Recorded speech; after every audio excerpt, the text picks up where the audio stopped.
Hey everybody, welcome back to another edition of What's for Dinner. It's about 10 minutes till 5 on this Tuesday afternoon.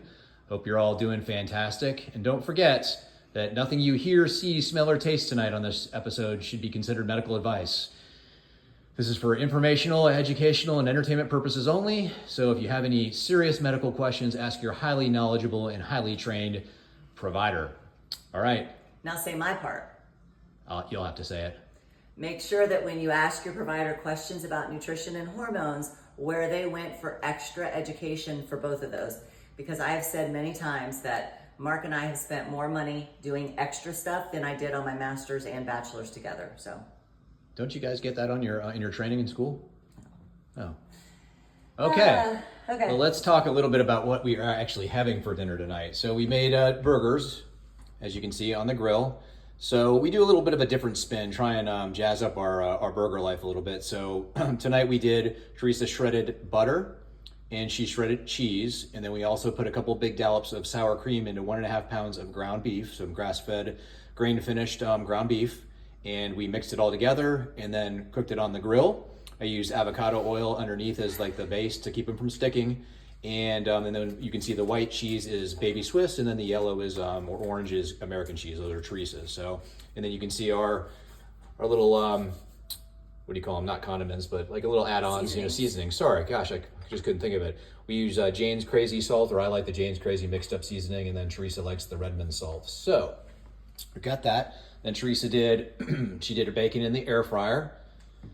That's like, I don't know if any of you have had bacon in an air fryer before, but it's like eating cotton candy. It's melting in your mouth. It's so wonderful. They're not as good, so if you have leftovers, just a heads up, and you put them in a Ziploc bag overnight in the refrigerator, the next day they are not as good. But coming fresh out of the air fryer, they're like melt in your mouth. Amazing. I do like the bacon at lunch wrapped up in my meat and cheese roll-ups, but yeah, fresh bacon, nothing like it. And then we've got eggs, and you just added cheese to these? Yep, scrambled eggs with a little bit of cheese in them.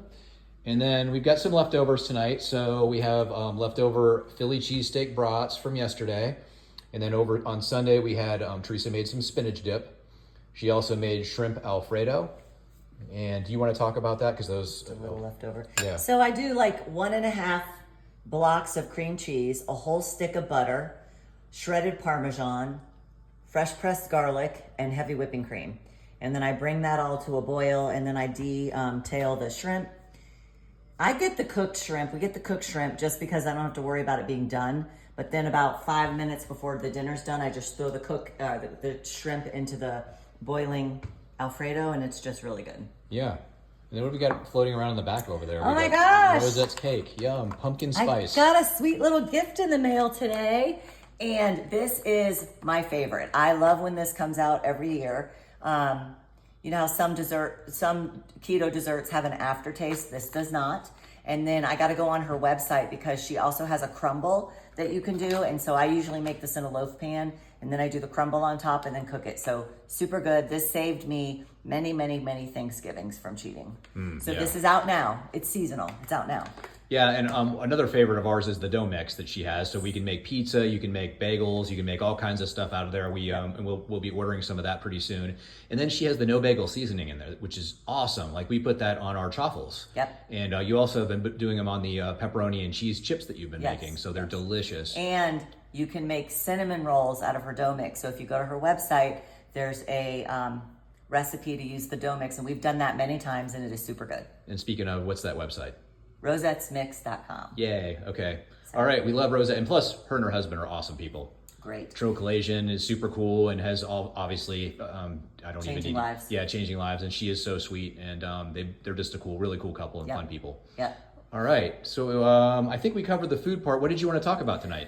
So Mark made this analogy. Have you ever gone to the mechanic and your one tire is totally flat, like to the rim, you need a brand new tire? There's no doubt, even a 5-year-old could know it. And the mechanic says to you, we should put a new fuel injector in your car. Has that ever happened to you? Like, no, but yeah, your tire's flat. We acknowledge that. Your tire is flat, but we're going to change your fuel injectors. And then... Would you think that was so dumb and you would probably leave because you're a moron? Is that what you would think if your mechanic said that to you? Yeah, I probably would go somewhere else or try to fix it myself. All right, so I saw this mail today. Let me just tell you before you look at my handwriting. He's 36 years old. I see his wife for several years. He finally comes in, 36 years old. He's just like, I have absolutely no drive. So I'm like, what kind of drive? Sex drive, drive to live, drive to work, drive to get things done, drive to play with the kids. Zero drive. He is extremely apathetic and having some anxiety and irritability now. Libido's low, no problems with erections. He went to a male nurse practitioner in Mountain Home, Arkansas, and had his testosterone tested. His total testosterone, I test both because I really go by free testosterone, but his total testosterone is 308. The range is 300 to 1100. So the male nurse practitioner told him, your testosterone is not low enough. It's completely normal. So I think we should give you an antidepressant. So he got put on fluoxetine, which some of you might know, but I can never remember if this is Paxil or Prozac. But he got put on fluoxetine, took it for 3 to 4 months, and then just said, I felt no different. I had to stop it. So after 4 months, I stopped it. The male nurse practitioner got a little irritated, but the first month after it, he started crawling out of his skin, wakes up crawling out of his skin, and had a hard time getting off of it. So that's one thing. I see women all the time. They go in with menopause symptoms, they get put on antidepressants. What these providers don't tell you guys, they don't give you an informed consent when you get medicines from them. But what they don't tell you is about 50 to 60%, those are my own, what I see, have a hard time getting off of them. Like sometimes you can never get off of them. He had a hard time after 3 months. Okay, I have women that come in because they get put on antidepressants during a divorce. Like you should be a little irritated through a divorce and stressed. So anyway, the male nurse practitioner told him, he's 36. Remember, my patient's 36. The male nurse practitioner said, this is what happens when you get old. This is what we have to accept with aging. So I said, how old is the male nurse practitioner? He said, just a couple years older than me. That is a disgrace. It's not really medical malpractice, but it's disgusting. It's the ultimate definition of gaslighting. Right, I mean, you can't, yeah. absolute gaslighting. It's a shame. But this is what Teresa is hearing and seeing from her patients day in and day out. And it's just a shame that we are at this place right now. And it's in defense of the medical establishment or medical institution, every single institution in this country is absolutely upside down right now. Whether you talk about religion or law or government or you name it, banking, finance sector, it's all bizarro world right now. Yep. So. I forgot what I was going to say. I hope I didn't interrupt you and knock you out of your I groove. don't know why my memory's so bad lately. Maybe I need hormones. Yeah. This is what bugs me about the disclaimer you have to say to people. So you're telling people to go talk to their expert provider, and that's the answer for low testosterone. 308 is nothing. So I said to the guy, would you rather raise your family on a $150,000 salary a year or $40,000 a year? He's like 150, and I was like, you could probably do 40,000, but it would be rough, it'd be tight, it'd be stressful. So you could live off of 308 total testosterone, but would you want to? This is like a 70-year-old man. Yeah, it's tough. So, and then I just had some notes written down because I have been forgetting things.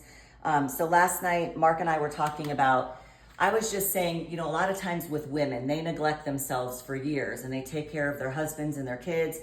And not all guys are like this, but there's also some guys that while women are doing everything, they're out playing golf every weekend and sometimes on a Wednesday. And they just make sure that they have all the things lined up that they need. And so Mark and I had a patient one time. He was a health coach for the patient and I was the provider.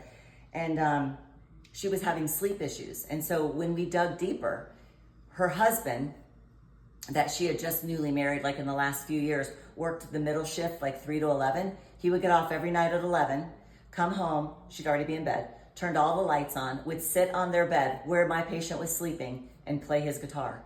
Or go out and cook the smelliest foods like onions and garlic, bring his plate in the bedroom, on the bed she's sleeping in, turn the TV on, eat and watch TV.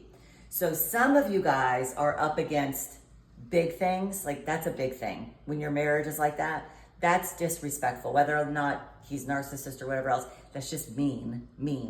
And then some of you guys are just busy raising kids and going to the ballpark and doing all the things, and it's really hard.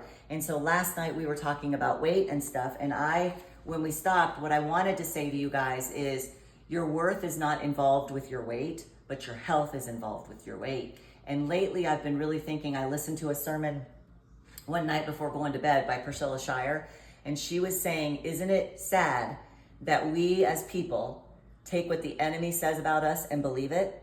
And we ruminate about, we're worthless, we're dumb, we can't get it together.